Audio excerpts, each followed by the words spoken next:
The fire lit up the night sky like a cruel celebration. Emily's screams echoed across the open fields as her childhood home, the farmhouse her father built with his own 2 hands, crackled and collapsed under the flames. The smell of smoke stung her nose, and hot tears blurred her vision. She stood barefoot in the grass, clutching her dog to her chest, powerless as years of memories burned to ash. Behind the flickering blaze, a group of local men laughed, their silhouettes sneering in the glow. They had been tormenting her for months, throwing slurs, vandalizing her land, and threatening her for being different. Tonight, they finally made good on their threats. Emily was known around the small rural town as the quiet farm girl. She minded her own business, sold produce at the market, and stayed out of trouble.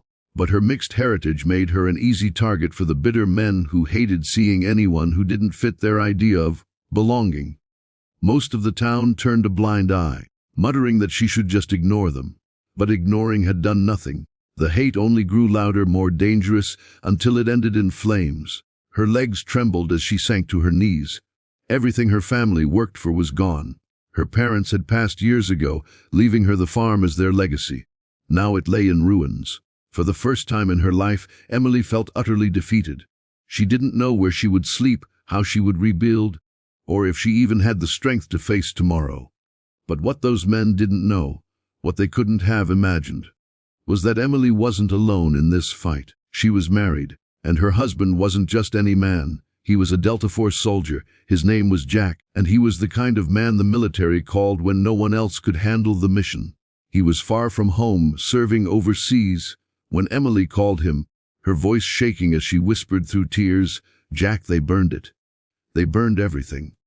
Jack's silence on the line was heavy, dangerous. "Stay with a neighbor," he said in a low, controlled tone. "Don't confront them. I'll be home." Within 48 hours, Jack returned. The plane landed before dawn, and he drove straight to what was left of their farm. The sight of Emily standing in front of the charred wreckage broke him in ways war never had. She was still strong, still standing, but the pain in her eyes was unbearable.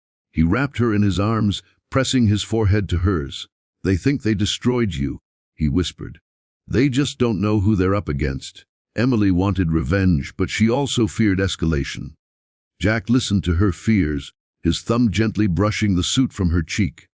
"This isn't just about the house," he said. "This is about making sure they never hurt you, or anyone else, again."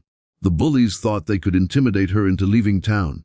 But Jack had other plans. He wasn't just a soldier, he was a strategist. He spent days gathering evidence, talking to townsfolk, and making sure the truth came out. At the same time, he began rebuilding, hammer in one hand, comfort in the other. Every swing of his hammer was a message to Emily. "We are not broken. We rise again." But justice didn't come easily. The local sheriff, tied by old friendships with the very men who started the fire, dragged his feet. Reports went missing. Witnesses stayed silent. Emily felt her hope slipping again. "They'll get away with it," she cried one night. Jack knelt before her, taking her hands in his. "They won't," he promised. "I've faced warlords who thought they were untouchable. Trust me, these men are no different." Jack confronted the bullies directly, but not with fists, at least not at first. He stood in the center of town, his voice steady as he recounted every detail of their crimes, daring them to deny it in front of their neighbors. The crowd grew restless. Whispers spread. For the first time, people who once stayed quiet began to speak up. An old farmer admitted he'd seen the men sneaking onto Emily's property that night. A shopkeeper revealed he had overheard their bragging. Piece by piece, the wall of silence began to crumble. The bullies tried to intimidate Jack, surrounding him outside the diner, but they had no idea who they were dealing with. Trained in the most dangerous environments on earth, Jack dismantled their threats effortlessly. When one man lunged at him, Jack had him pinned in seconds, his voice low and cold. "You think you're tough burning a woman's house? Try standing against a man who's fought real enemies. You're nothing but cowards." The word spread quickly after that confrontation. Fear shifted. For once, the bullies weren't the predators, they were prey. And when Jack handed over undeniable evidence of their crimes, even the corrupt sheriff couldn't shield them anymore. Arrests were made. The men were charged not just with arson, but with hate crimes. Their smug grins vanished as they realized the law had finally caught up with them. Months later, A new farmhouse stood tall where the old one once did, stronger, brighter, built not just with wood and nails, but with resilience and love. Emily walked through the fields one evening, the golden light of sunset washing over her. Jack joined her, his hand warm in hers. She looked up at him, her voice steady now. "I thought I lost everything," she said softly. "But then you reminded me, we still have each other, and that's more than enough." Jack kissed her forehead, pulling her close. "They tried to break you," he said, "but all they did was prove your strength. You are unshakable, Emily, and as long as I breathe, no one will ever hurt you again." The farmhouse became more than a home. It became a symbol. Neighbors who once ignored the cruelty around them began to stand up, inspired by Emily's courage and Jack's unwavering love. The community slowly changed, and Emily, the quiet farm girl who once stood alone in the ashes, now stood tall as proof that even in the face of hate, love and resilience will always win. Because sometimes when the world tries to burn you down, you rise from the ashes stronger than ever, with someone by your side who refuses to let you fall. Emily hadn't slept for days after the fire.